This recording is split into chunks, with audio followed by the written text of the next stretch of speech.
y'all, it's Kim again. So this is the report that Detective Zaki Hazou put together after the crash with Mackenzie Shirilla.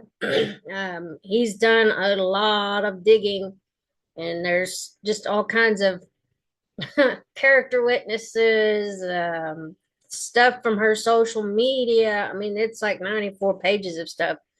Um, but we're now on page 16 of this. Some of it has a table of contents. If you saw the video yesterday, then you can go do the first part of this. I'll put this as video 2 or whatever. But anyway, we're on page 16. We're going to start here. So August 8th, 2022. So this is about 9-10 days after the crash because it was on July 31st. I think Mackenzie was still in the hospital.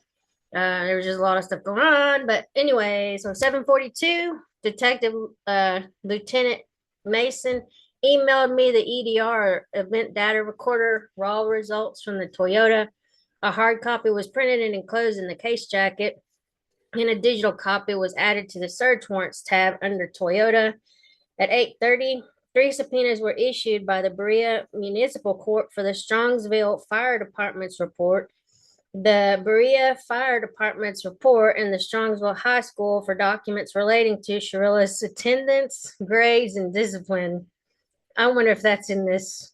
Anyway, the original subpoenas are enclosed in the case jacket. At 8:42, I arrived at the Berea Fire Department, 2 Prospect Road in Berea, and served Fire Chief Terrell, I don't know, Ledwell, a copy of the subpoena for his agency's report. 8:45, Metro Health Police report.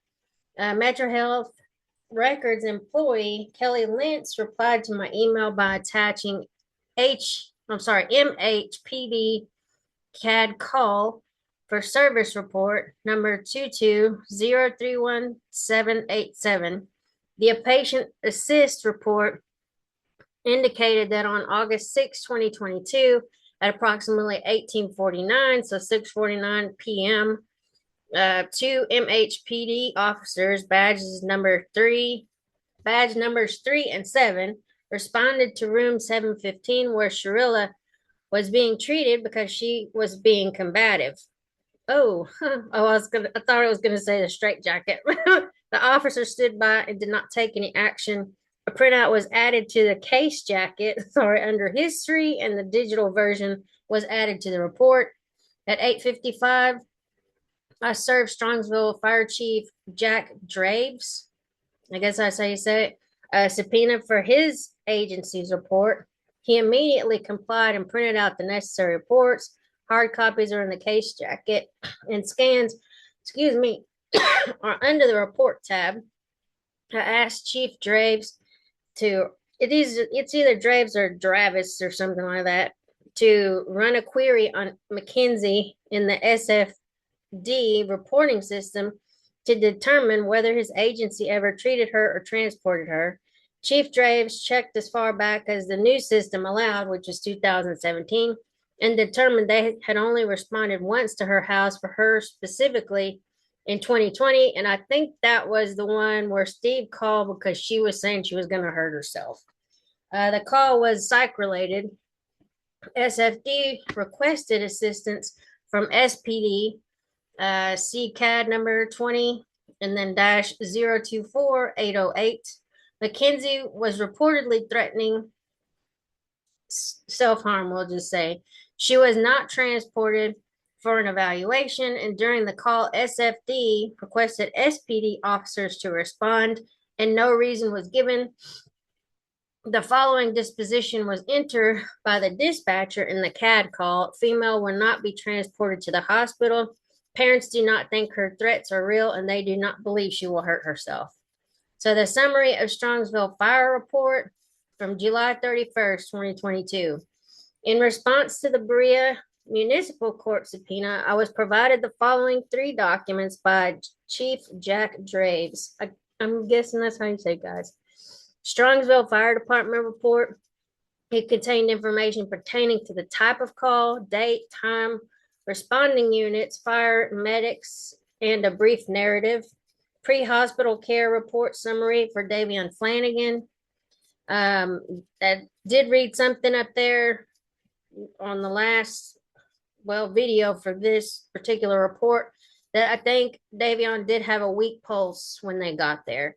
So he was actually going to be transported via helicopter, but unfortunately he passed before they could get him the care he needed. Pre-hospital care of Davion Flanagan. Narrative history text indicated the following: drugs and alcohol were observed in the car. Davion appeared to be unrestrained, so he didn't have a seatbelt. And oh gosh, was found on the lap of the front seat passenger. That's crazy. Davion did not appear to be breathing, and his body was completely flaccid. Once in the back of the ambulance, medics determined he did not have a pulse. Okay, so time of death was 6:54 and called by Dr. Maloney at SWGH. Pre-hospital care report summary. Dominic Russo. The narrative history text indicated the following: Russo was in the front passenger seat. He was cold to the touch, pupils fixed and dilated, early lividity in feet, so blood was already pooling, multiple severe unnatural angulations to the body, including the neck, back, and legs. Russo was determined to be DOA. SFD focused their efforts on savable victims. At 9:25, I served the Strongsville High School principal, Mr. Wingler, a subpoena for any and all reports and documents, including the full transcripts, attendance records, notes, documentations, and any disciplinary issues and actions from Mackenzie. The file was probably like this big, like a 3-ring binder.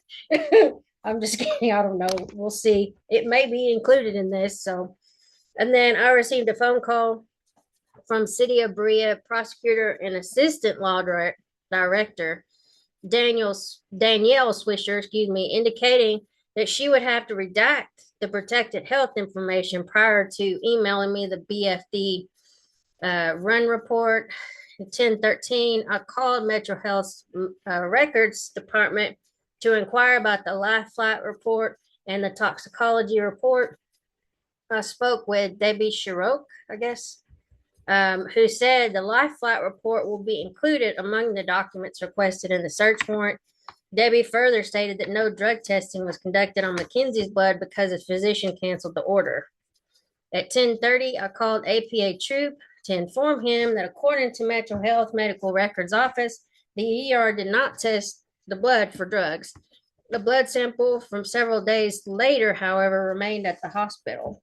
At 10:45, I received an email from prosecutor Danielle Swisher with a redacted version of BFD's run. A hard copy was placed in the case jacket. And then 10:51, I received an email from Debbie Shiroke from Metro Health's Medical Records Office. She attached a 473-page, oh my gosh, PDF containing Mackenzie's medical care report dating July 31st, 2022 until August 4th, 2022. The PDF was digitally attached to the report under the search warrant tab, Shirilla's medical report. A summary of the medical report number 1, July 31st, 2022 until August 4th, 2022. So Mackenzie's medical report through August 4th, 2022 was comprised of 473 pages. They were emailed to me from Metro Health's Medical Records Department pursuant to a search warrant that I served in person to Debbie Shiroke on August 4th, 2022, approximately 2:42 in the afternoon. Missing from the report was a toxicology results for drug panel. Although the report contained medical terminology, the following stood out to me. On page 6 of 473, Dr. Jacqueline Bosworth noted the following impressions: no acute intracranial abnormality, multiple hepatic lacerations with the largest of the right lobe, grade 3, no evidence of active hemorrhage, possible small grade 1 left renal laceration, the kidney, tiny right pneumothorax, fractures posterior aspect right 8 through 10th ribs. So two of the ribs on the back side, I guess, posterior. Uh, communi- sorry, oh my gosh, comminuted, I guess, comminuted, I don't know, fracture a distal right humerus. So this, the funny bone, like when you hit your elbow, it's this bone, the long bone in your arm. A small volume hemoperitoneum, peritoneum, peritoneum. I think that's somewhere in the like your, I want to say, like in your pelvic area, and then a small volume left perirenal fluid, probably a small hematoma. Page 11 of 473, diagnosis, a left occipital condyle avulsion, a fracture. So maybe in the spine, avulsion fracture of anterior C1 arch, so the spine and the C collar, bilateral ICA dissections. I don't know what those are. And then left vertebral. Sorry, I'm saying this so wrong. I'm glad I'm not in medical school. Artery dissection, a fracture, dislocation of right distal humerus. So that's a dislocation or fracture. Fracture of the dislocation of right distal femur, so the thigh bone. Traumatic and arthrotomy. I don't know what that is. Arthrotomy of left knee, I&D. And then multiple hepatic lacerations. Largest is grade 3. No extra, whatever. Grade 1 left renal laceration, so it's non-operable. And then tiny right PTX, no chest tube, fractures of right ribs, 8 through 10, small volume hemoperitoneum, peritoneum. I keep saying that wrong, but the O is what's getting me. And then small volume left perirenal hematoma. And then page 15 of 473, past medical history, POTS per mother and school records. And then social history, denies tobacco, ETOH, and drug use. She knows she damn well lying. Page 17 of 473, ethanol, serum, -10 and none detected. Page 43 of 473, nutrition problems, high likelihood of malnutrition. Where's my phone? I'm going to take a picture of this. I mean, damn, the girl is only, what, like 80 something pounds at 17. So, Okay, and then page 94 of 473. And if the POTS thing is really such a big deal, why was it not brought up in the trial? Why did not have a medical doctor at least come and say something about it? I mean, that's really ridiculous. Anyways, page 94 of 473.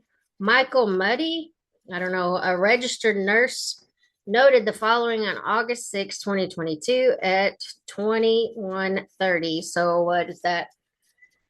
9:30 in the evening during the afternoon. Patient had been expressing needs to attend her late boyfriend's funeral on Sunday, demanding that she would be leaving AMA or against medical advice if she had to. Attempts by nursing, trauma residents, her parents, and MH police were made to help the patient understand why she should not leave while understanding that she's an adult and has capacity to make the decision to leave. Dr. Linkoff and this nurse discussed what had happened and plans if the situation continued to escalate. This nurse talked with the patient about grief and the emotions she's facing. We talked about how desirable and honorable it would be to, at the funeral, I guess, to be able to be there, but how family and friends would understand that it is not possible for her to attend in person. We talked about how she could use FaceTime on her iPad to be part of the funeral and have family with her while being at the hospital. The patient was able to control her emotions at this point and will accept the plan of the FaceTime link to the funeral and not leaving against medical advice. She was not showing any desire for self-harm. Page 157 of 473, history of present injury, documented on 7/31/2022 at 7:44 by Dr. Esther Singh.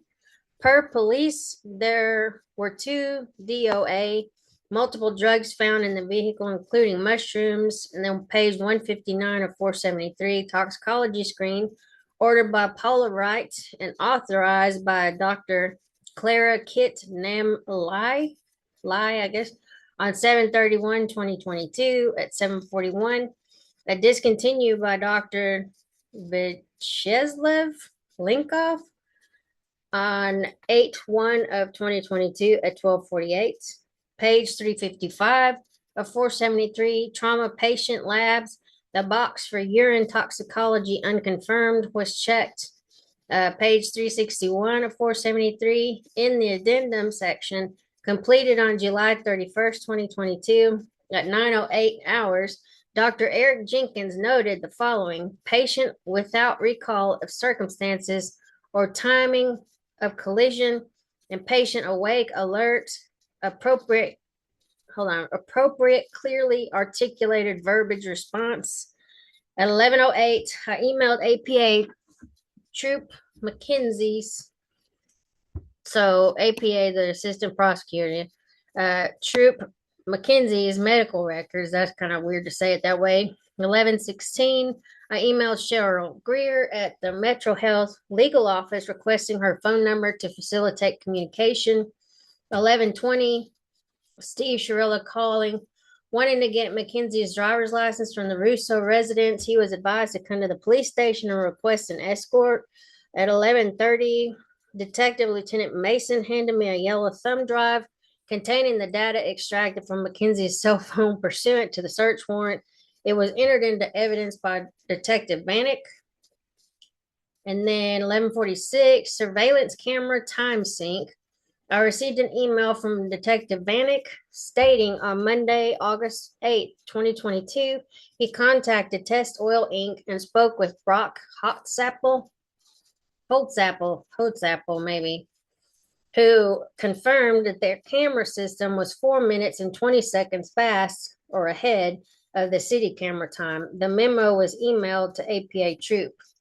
11:50, I received a call from Ted Smith. This is redacted, who works with attorney Brad Koffel. Koffel was retained to represent Mackenzie. Smith also inquired about the possibility of retrieving Mackenzie's ID from the Russo residence. I conveyed to him the same information I did to Steve Shirilla about requesting an escort. And the 12:22, Cheryl Greer, hold on. It's stupid. Hold on. I don't want it to go again because it'll go to the next stupid screen. Okay, Cheryl Greer emailed me a direct line for the Metro Health employee who handles search warrants and subpoenas. Her name is Lindsay, and redacted. These are probably just phone numbers. I called Lindsay and left her a voicemail requesting a call back. Shortly thereafter, Lindsay called me back, stating she has no information about the blood, and she referred me back to the medical records department. And then 12:52, Metro Health ER, blood discarded. I called Metro Health's pathology department. I was ultimately transferred to core lab. I spoke with Laura, who told me that the only blood samples they have from Mackenzie is from August 3rd, 2022. Laura explained that Mackenzie's blood from July 31st, 2022 was disposed of per their policy on August 5th, 2022. It is worthy to note that the search warrant for the blood was served to Metro Health on August 4th, 2022. The audio recording of this call was preserved under the search warrant tab. Whoever did that's stupid. So 13:20, so 1:20 in the afternoon, I called Tyler Proctor to schedule an interview. He did not answer. I was able to leave a voicemail, or was unable to leave a voicemail because his mailbox was full. And then 2:06, obtained blood vials from August 3rd and 4th. Detective Glover and I picked up 2 vials of Mackenzie's blood from the core lab at Metro Health Medical Center lab supervisor Lakeisha Jackson handed them to me. The vials were taken on August 3rd, 2022 at approximately 3:10 hours, and the second was taken on August 4th, 2022 at approximately 4:10 hours. The evidence was brought back to the Strongsville Police Department where Detective Vanek photographed and entered them into property. At 3:09, I emailed Core Lab Supervisor Lakeisha Jackson requesting a copy or documentation about disposing of the blood samples taken from Mackenzie immediately after arriving at Metro on July 31st, 2022. I was seeking an explanation as to why the blood was disposed of one day after I served the search warrant. Somebody screwed up. So 3:15, Jamie Flanagan called me to let me know that she and her husband are back in town and that they have made arrangements for Jardine's funeral home regarding Davion's remains. They requested information and updates on the investigation, and we agreed to speak the next day. At 3:18, I received an email from Lakeisha Jackson acknowledging receiving my request. A printout of the email was enclosed in the case jacket under the evidence and property tab. A digital copy was preserved in the requests folder. In 1914, so 714, I emailed APA Troop to let him know that I was able to obtain 2 vials of Mackenzie's blood and that MH Core Lab disposed of the sample collected on July 31st, 2022, on August 5th, 2022. Who would dispose of blood that quickly? I don't understand. One day after I received MH or served MH the search warrants, so Metro Health. August 9th, 2022, 7:41. I emailed Core Lab Supervisor Lakeisha Jackson inquiring whether they conducted a drug panel on Mackenzie's blood from July 31st, 2022. 7:47, I emailed David Sims requesting the audio recording of my phone call with LabCorp employee Laura, who admitted over the phone to disposing of the blood from July 31st. So they're basically tampering with evidence. I mean, duh. July 31st, 2022, on August 5th, 2022. The audio recording was ultimately added to the network folder. Excuse me, go back one. So 10:06, the blood evidence was dropped off at the CCME's toxicology lab, 5th floor. Jason Stibley took custody of the box and provided me a copy of the toxicology testing request form. The document is enclosed in the case jacket. Okay, so 10:40, Detective Glover and I completed the SW return. I don't know what that is. Judge John Russo, search warrant return. And then Judge John Russo signed the 3 warrants I had already served: the EDR, event data recorder, cell phone, and medical records.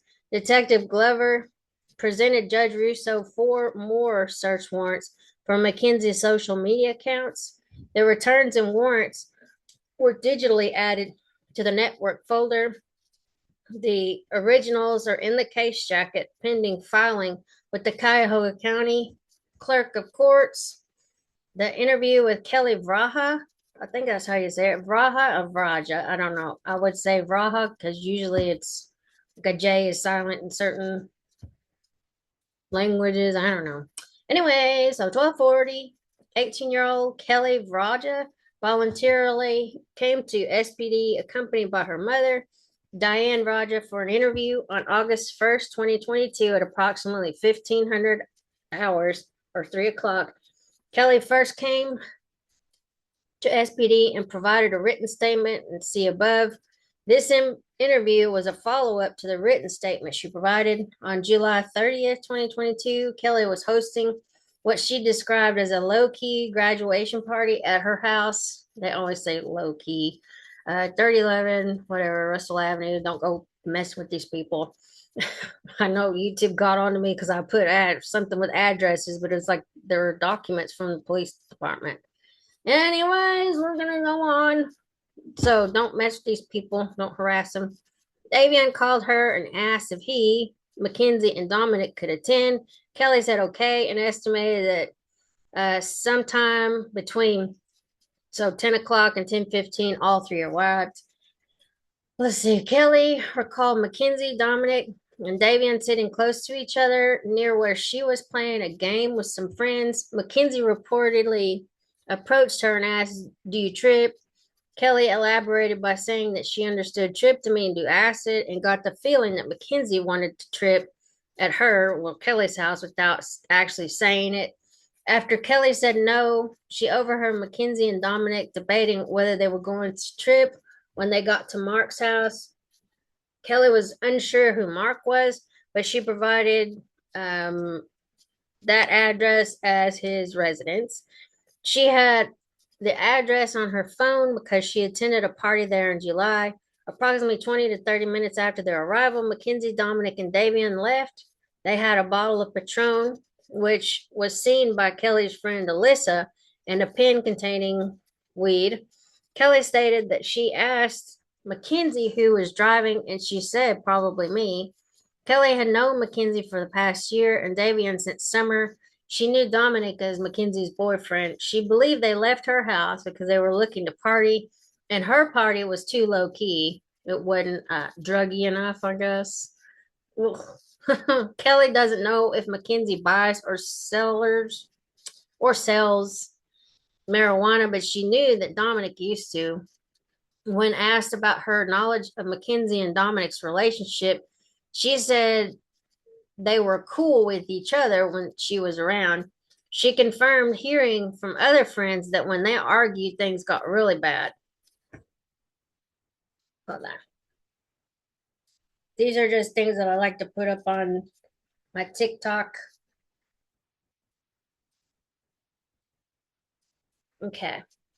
I asked Kelly if she knew where Mackenzie stayed, and she said at Dom's. She admitted being there sometime around March or April 2022, where she smoked weed with Dominic and Mackenzie. When I asked her if she had ever been in the car with Mackenzie as the driver, she said no. Kelly mentioned that her friend Tess had told her that Mackenzie sucked at driving. I'm sure she's a road rager. And Kelly believed Tess was someone who knew Mackenzie very well. Before ending the interview, Kelly mentioned that she heard rumors that prior to the crash, Dominic texted at least one friend and family, "I love you." But then I heard somewhere else, don't ask me where because I've listened to so much on this case, that this was a common thing for Dom to do is he would text his family and friends just random I love yous. It might have been Christine Russo, his sister, that said that. So that wasn't like an uncommon thing for him to do. It just happened to be that he did it like in the middle of the night before. So that early morning, like 3 o'clock or something, and was texting his family. So let's go on. The 32-minute interview was audio recorded on body camera. And then at 2:20, I called Tasneem Tess Alfar, redacted. She agreed for a phone interview on Thursday, August 11th, 2022 at 15:30 hours. Later, the interview was rescheduled for next week. At 3:11, I called Austin Larison, and redacted. He came to the police station on August 1st, 2022. Dang, he was early. At approximately 1940, so it'd be 7:40, I think. I think. Yeah, 7:40 hours, and spoke with PTL Schubert number 7110, a CCAD number 22087408. Austin reportedly had information about the crash. PTL Schubert indicated in this CAD called that the information Austin provided him related to matters I already knew about. I called Austin to hear it directly from him. Austin called me afterward and confirmed that he had Davian's Life 360, which they already talked about that, a screenshot from the morning of the crash, and it was determined that the information Austin wanted to provide and identical to the information provided by Tyler Croy. So there was people coming forward. So let's go on. So this is the interview with Scott and Jamie Flanagan, Davian's parents. This is at 5:27. So the Flanagans began the interview by telling me about Davian. They described him as a loyal, faithful, kind young man with a big heart and a loving soul. Davian was passionate about football, but in his senior year, hold on. But in his third game of his senior year, he suffered an injury that impacted him on and off the field, and the injury marked what parents described as a rebellious phase in Davian's life and the onset of his downward spiral. And Lord, he should have never met freaking Mackenzie Shirilla. I'm just gonna throw that out there. Let's see. See, somebody tried to argue with me saying that Davian didn't have a rebellious phase because I think at one point he was like kicked out of the house because he was getting angry and just being disrespectful to the family, and I think they wanted him to just move out so he wouldn't hurt the girls or anyway. And it's just like people just like to argue about everything, I guess. If you watch the Murder on Wheels, I think it's on Hulu. It talked about it was more from their perspective, like the Flanagans. So it's just one of those killer cases, I think it's called. It was another documentary about the crash. So here we are. Davian was adopted along with his sisters by the Flanagan. Hold on. Along with his sisters by the Flanagans when he was around 8 years old after having spent 2 years in foster care. Davian wanted to be a barber and had plans to attend barber school in Cleveland. He was reportedly the Strongsville High School football team's unofficial barber. Davian graduated from Strongsville High School in 2022 and had started a full-time job with the moving company in Brunswick, Ohio. He was saving money for barber school. This, in part, was one of the reasons he did not go on vacation in North Carolina with his family during the week when he passed away. Oh, if he would have been home, oh my, or been like on the vacation, that's awful. Ugh. The other reason he did not go on vacation had to do with Davian wanting to spend time with some of the friends before they moved away for college. His parents described some factors that contributed to his downward spiral. They cited trust issues due to childhood abandonment. Um, Hold on, I'm sorry. Just want to. I like doing these little tiny clips. So his parents described some factors that contributed to his downward spiral. They cited trust issues due to his childhood abandonment, some marital issues involving the Flanagans, and depression. They believed Davian medicated with marijuana, which drew him close to Dominic Russo, who was known to have access to marijuana. The Flanagans were aware that Davian was staying with Dominic while they were in North Carolina. According to them, the adult presence, Dominic's family, gave them a level of comfort knowing supervision will be present, and the interview served the purpose of shedding light on Davian's life. It was recorded on my body worn camera. Wow, that's pretty bad. If he would have gone on vacation with him or with the family, he probably would still be here. So August 11, 2022, 8:43, I called Dr. Apollonio at the CCME's office at the request of lab tech Jason Stibley. Jason wanted me to explain to Dr. Apollonio the circumstances about the Mackenzie's blood being several days old. At 9 o'clock, I spoke with core lab supervisor John McGuire, redacted, inquiring about the blood sample that was withdrawn on the life flight en route to Metro. John told me the blood is still available and will likely be at the blood bank. He provided me with the name and phone number of the supervisor. John also informed me that Metro Health Medical Records Department did not inform Core Lab about the existence of the search warrant for Mackenzie's blood from July 31st, 2022. At 9:05, I left a voicemail for the blood bank supervisor, Monica, redacted, requesting a call back. So this is the interview with Paul Burlinghouse. Burlinghouse, I guess that's how you say it. I actually have several of these videos So we have at 10 o'clock, 18-year-old Paul Burlinghouse, redacted, arrived at the SPD accompanied by his mother, Carolyn, and his father, Ron. Paul resides at that address. Don't go messing with these people. He was interviewed because the preliminary investigation indicated that he had hosted the party, which was attended by Mackenzie, Dominic, and Davian. According to screenshots of Davian's Life 360, it's Davion. I keep saying Davian, but Live 360 account and provided by Tyler Croy. All three individuals had left Paul's residence less than 10 minutes before the crash, and see the attached screenshot. Wow. I just want to take a picture of that. I don't want his address in there, but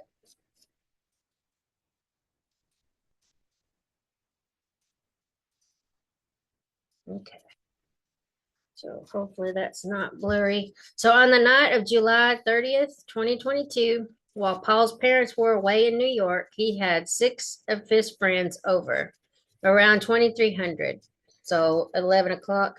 Rosie Graham, Nina, or Ione or something like that, and Landon Bubba Turner arrived at his house close to midnight. Mackenzie, Dominic, and Davion arrived after having been at a different party. Paul explained that around 0100, so 1 o'clock, he went upstairs to sleep. According to him, Mackenzie encouraged him to do so because she was planning on going to sleep as well. As Paul went to sleep, his friends remained downstairs and were watching the cartoon South Park. Sometime between 0200 and 0300, Paul woke up briefly to use the restroom. He saw Mackenzie sleeping on the couch. The rest of the friends were still watching cartoons. Paul went back to sleep and estimated waking up approximately 10, like basically 10 o'clock after Rosie called him to let him know about the crash. Paul became friends with Mackenzie his senior year because of homecoming court. According to him, she helped him become more confident. Paul further explained that he was never really friends with Dominic, but since he was Mackenzie's boyfriend, he was welcome. Regarding Davion, he knew him because he lived with Mackenzie and Dominic, and he added that everyone loves Davion. He's just I hate that. That poor kid. I mean, whatever they had issues with, it's like, dang.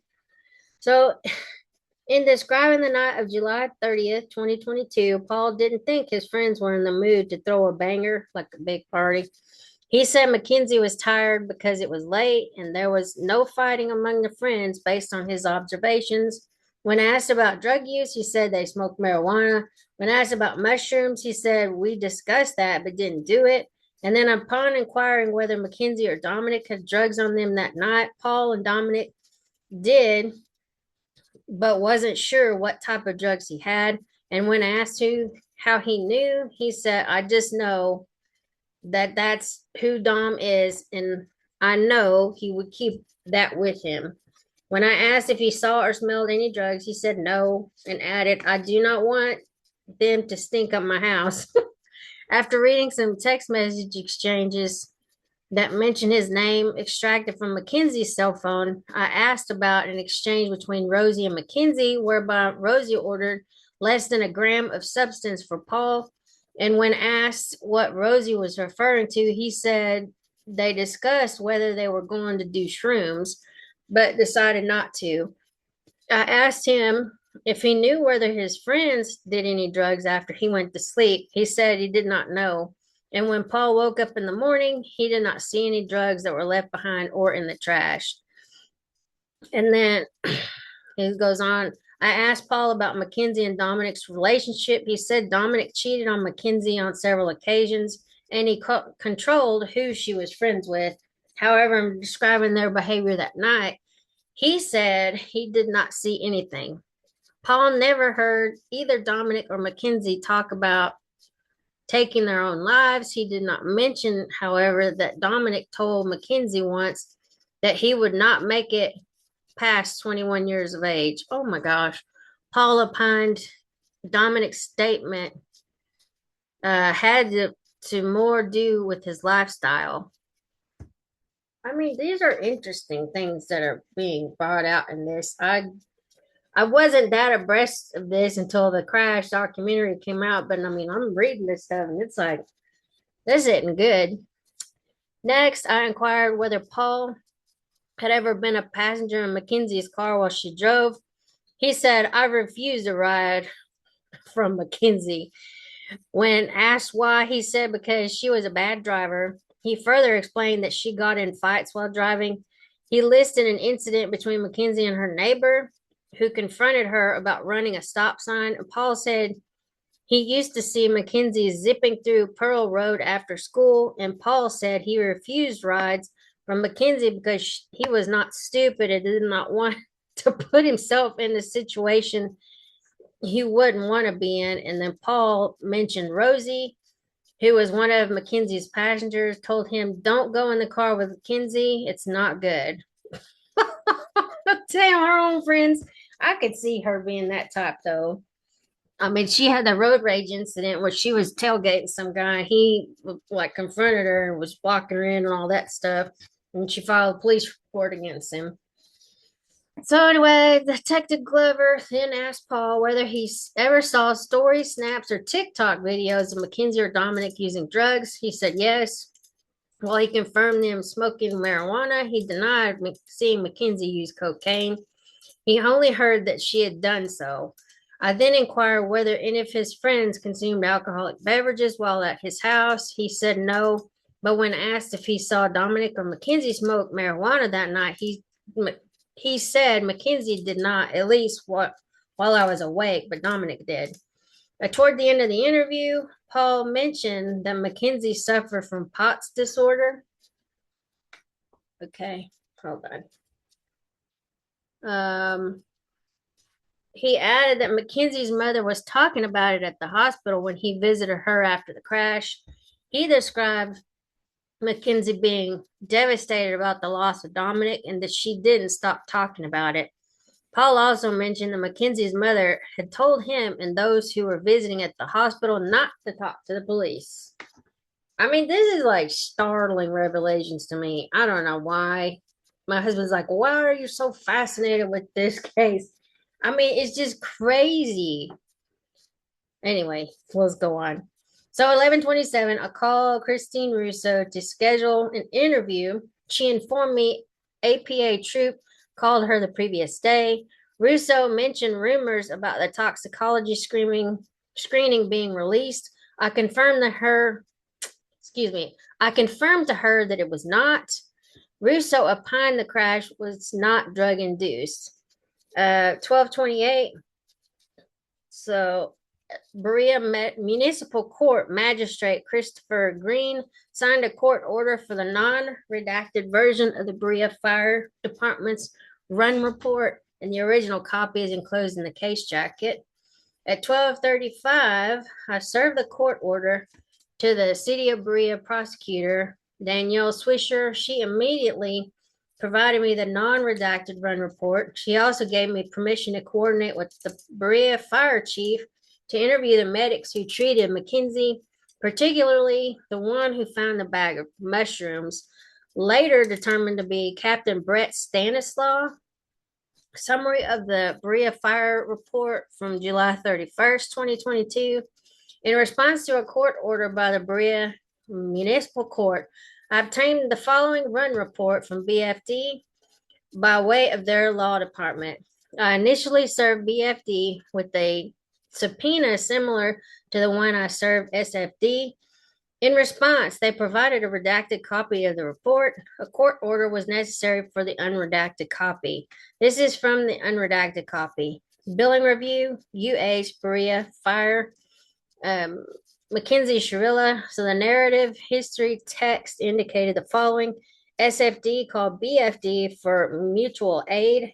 Engine block of the vehicle, Toyota, was cold to the touch. BFD received the driver, Mackenzie Shirilla, as a patient. SFD told BFD that the speedometer was stuck at 78 degrees. And just some of this stuff I just want to take a picture of. And then Mackenzie did not recall the events of the crash. I mean, she could have blacked out. If you're going that fast, your brain's just going to probably shut down just to save yourself from the shock of it. Because, I mean, I don't know. Who knows at this point? BFD did not document the mushrooms and scale found on Mackenzie. Upon further inquiry, I obtained the statement from Captain Brett Stanislaw of BFD, who found the suspected controlled substances, and see the statement below. Let's see. So at 1418, so 218, I called the Metro Health Blood Bank supervisor, Monica, unknown last name. She confirmed having 2 remaining vials of Mackenzie's blood. The vials were collected during the flight from the crash scene on July 31st, 2022 at approximately 7:36. Well, that's good that they didn't actually throw it out. At 3:06, I met with APA Troop or Tim Troop on the 23rd floor of the Justice Center. He escorted me to Judge Stephen Gall's chambers, and Judge Gall signed the warrant for the blood vials. At 3:42, search warrant service, Metro Health Blood Bank. I arrived at the Metro Health Blood Bank and served the search warrant to lab technician Taylor Boyle. She immediately provided me 1 vial of blood listing Mackenzie's name and the date and time of the blood draw. In the presence of Taylor and Monica, I placed the vial in the DNA evidence box, sealed and initialed it, and returned it to SBD's property room, where I placed it in the evidence refrigerator. At 6:15, I emailed APA Troop the 2 screenshots of the Toyota immediately before the crash, and both were captured by Eurofins or surveillance camera at 5:39:42. The picture showed the brake lights illuminating mere fractions of a second prior to the crash. But like my car, it'll do that thing. It'll tell me on the dash, it'll say like something like brake, and that may be what was happening. I don't think she actually put her foot on the brake. So I think this was just like, just not accidental. We'll just say that was on purpose. So let's see. The picture showed the brake lights illuminating mere fractions of a second prior to the crash. It's because she was about to hit the sign. August 12th, 2022, 6:46. I emailed Chief Ledwell of the Berea Fire Department requesting a statement from the fire medic who found the bag of mushrooms and scale on Mackenzie while she was in the back of the Berea ambulance. 7:51, David Sims reported text messages to the network folder and shared news articles about motor vehicle crashes, I said trashes, and psychedelic mushrooms. The email was forwarded to the APA Troop. 9:13, I submitted the vial of Mackenzie's blood that I collected the previous day to the CCME's office. It was received by Abigail Patterson. The inbound evidence report was enclosed in the case jacket. At 10 o'clock, Judge Brian Corrigan signed the search warrant. Return for the blood bank. Sorry. Dang it. Okay. Judge Brian Corrigan signed the search warrant. Return for the blood bank. A digital copy is preserved and the original is enclosed in the case jacket with the receipt. Here's that vitally, whatever, screenshot. Oh my gosh. At 11, I called Scott and Jamie Flanagan to give them an update. Services for Davion would be held on Monday at 10:30 hours at Grace Church in Middleburg Heights. Jamie mentioned an Instagram post between a modeling company called Vitally and a user name Natalie Shish 66, who is likely Mackenzie's mother, Natalie Shirilla. In her email to me, Jamie wrote the following. This is a screenshot from our daughter, Divine's phone, of the social media post from Mackenzie about her modeling career. This post is from later in the week after the accident while Kinsey was in the hospital. Divine believes it was approximately 2 days after the accident The post was commented on by Mackenzie and her mother, talking about furthering her modeling career, excuse me. We are extremely upset to see this post and felt it was very disrespectful to our family's loss and to Davian and Dom. It is sickening that someone would be so self-absorbed after causing the death of two people and destroying any hopes of our future plans or of their future plans. I can't read. I can't talk. Hold on. I mean, this is just stuff that I like posting just so people, you know, see what kind of monster. So Mackenzie Shirilla, something about we love this look.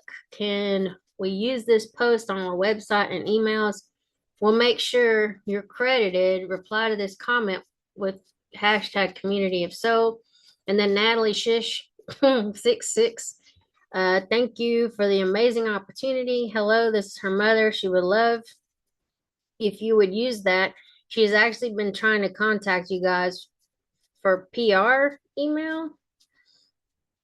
It was a tragic accident, and she did not purposely mean put an end to any of her close friends. Like this is just as painful as it is for her, as it is for everybody else, and maybe even a little more painful. And then Mackenzie, it says, thank you for the comment. I would love to work with you guys. I've been emailing you guys a lot. Such a great opportunity. Thank you. Yeah, it's pretty tone deaf.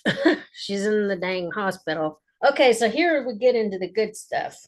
So, I mean, not that this other stuff's not good, but Mackenzie's school records. 253. Andy Trujillo, the director of the student services at Strongsville City Schools, complied with the subpoena request for Mackenzie's school records. 5 PDF documents containing redacted information were attached to the email. I forwarded the email to APA Troop and asked him if he wanted a non-redacted version. He said to wait. The school records are digitally attached to the folder. I reviewed the documents, and below are the incidents that stood out. Okay, so he's just going to give us highlights. In a document titled Shirilla Sped Fire, I noted the following. Page 2, medical and educational information. In November 2017, Dr. Siverman, a neurologist, diagnosed Mackenzie with POTS, or postural orthostatic tachycardia syndrome. So why didn't the doctor bring it up? Why was this not brought up during the trial? I don't understand.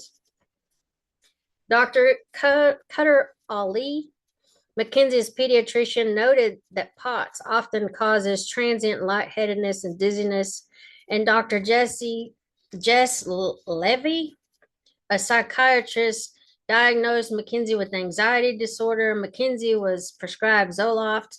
From August 2018 to May of 2021, Mackenzie had several behavioral referrals at Strongsville High School. Most of the offenses fell under one of the categories: skipping class, truancy, defiance, disobedience, noncompliance, and disrespect and insolence or rudeness. Hold on. Let's see here. We're going to keep going.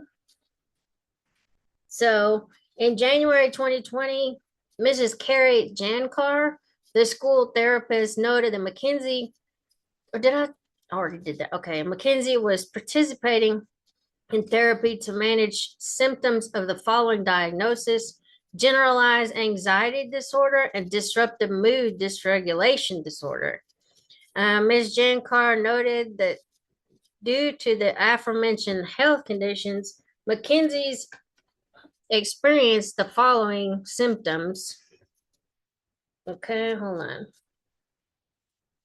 I'm trying not to get me in there, but sorry.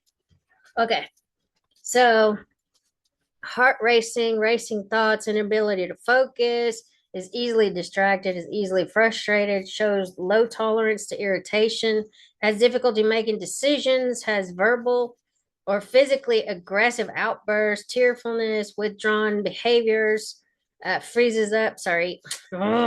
This thing is making me mad. Freezes up when called on in class, and avoidance behaviors. Yeah, she's nuts. So, not nuts, but just like, just a bad kid. Like, I don't know. Okay, so page 9, section 504, manifestation determination review. I don't know what that means. Mackenzie was suspended from school for 10 days and recommended for expulsion from Polaris Career Center, where she was taking classes. On May 5th, 2021, Mackenzie was involved in an altercation with another student in the parking lot of Polaris Career Center.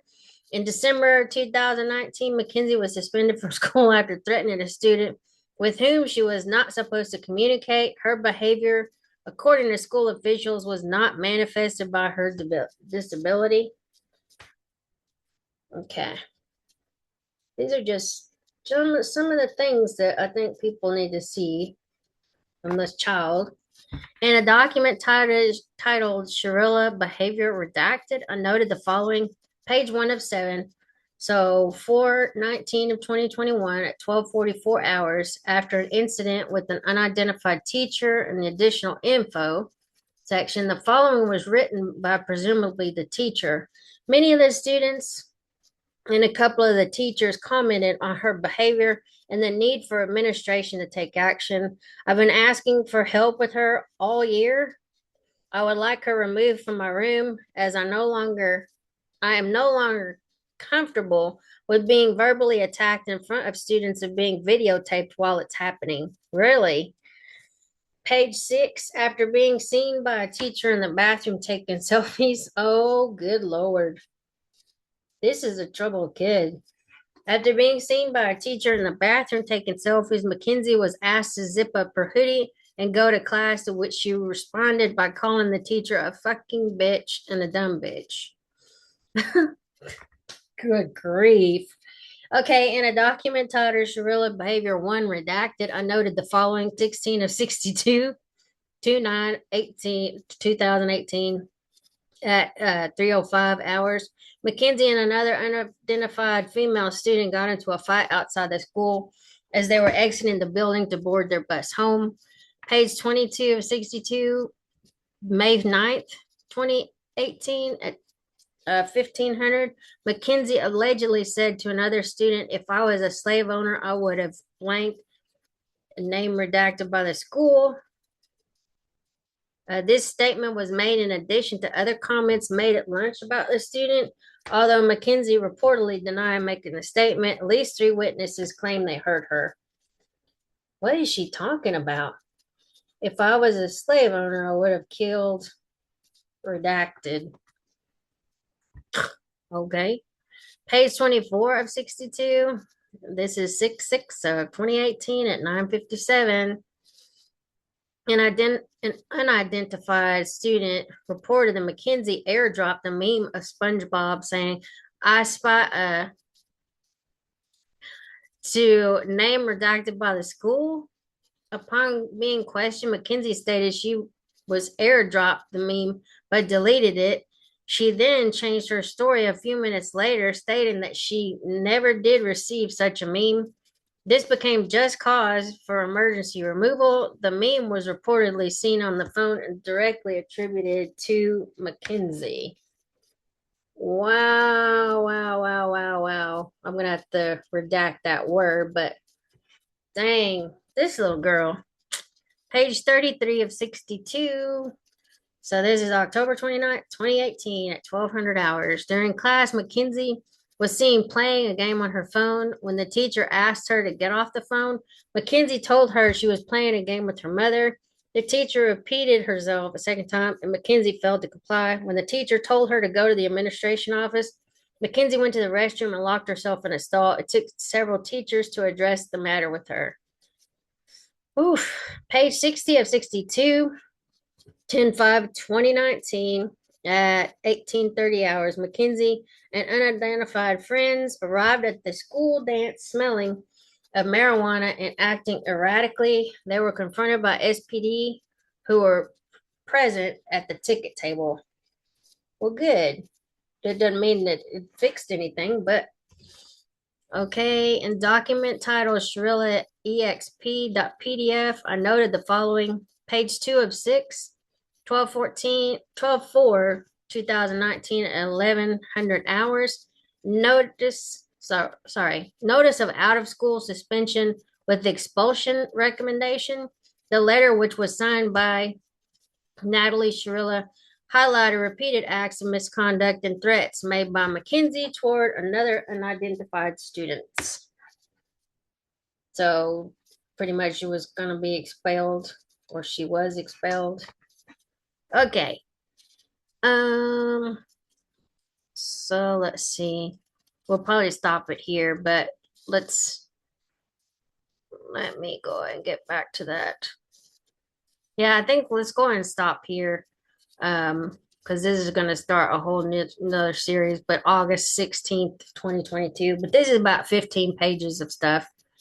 So I will talk to y'all later. Hopefully you're enjoying this. If you are, like, comment, share, do all the things, subscribe, blah, blah, blah. I mean, I have a tiny little account, but I'll see y'all around. Bye.